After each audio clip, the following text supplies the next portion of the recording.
I wanted to introduce to you two very special people in my life and in the history of Chandler Christian Church. Lloyd Tate is a longtime member here, almost a lifetime of an elder here, and his parents were charter members, founding members of Chandler Christian Church.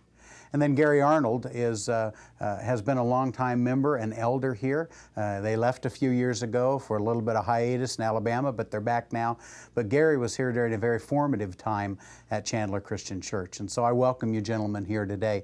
Lloyd, your mom and dad were charter members of Chandler Christian Church 82 years ago when this church started. That is just amazing. Yes. Well, they came out in 1917 and there wasn't any church here. And knowing my mother and dad, they had to have a church. Right. So they were instrumental in starting this congregation. Instrumental in starting it. So yes. As a little boy, you grew up in this church. Yes. You learned about Jesus from your parents in this church. That's right. That's just amazing for you when you consider the history of Arizona. Absolutely amazing. Now, Gary, you came on the scene a little bit later. As an elder, when we really started growing, we were in one service, and then two services, and then three services, and then we started a fourth service down at Jacobson Elementary School. And when it came time for us to consider making a move, when it came time for us to talk about selling the building, do you remember any of those discussions?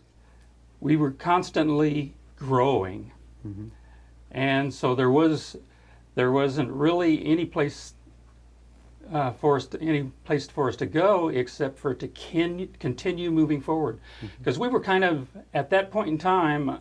I would think that we were all tagged on to God's shirt tails, right? And He was pulling us in, right, and just kept moving us forward.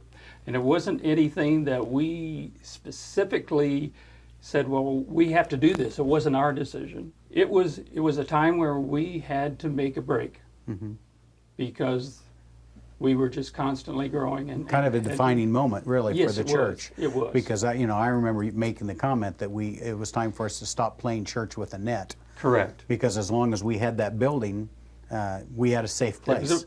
Yeah.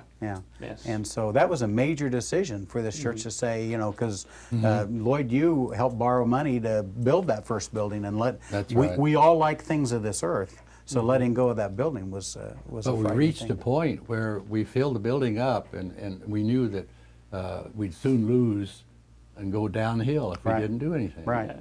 So our realization of that caused us to go ahead with our plans. We bought the land, and then we started building. It was sort of like we didn't want to let a building keep us from doing what God wanted us to do.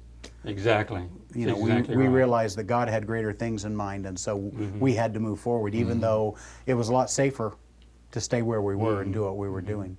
Well, I remember a night in elders meeting, and you guys were with me around that table, and I asked the question, have you ever tried to do something so big that it was destined to fail unless God was in it? Well, I think we all felt like it was time to just pray. Yeah. And I think that night we spent a lot of time in prayer around that table that night, because that was a major thing. I mean, we were divorcing ourselves from ourselves, so to speak, and saying, here, God, go ahead, drag us on and help us get through this. And we know, we just knew from then on that He would, because he had constantly just kept us going and bringing more in. Okay. But the amazing thing is, every time we step out in faith, it's always just as terrifying as the first time.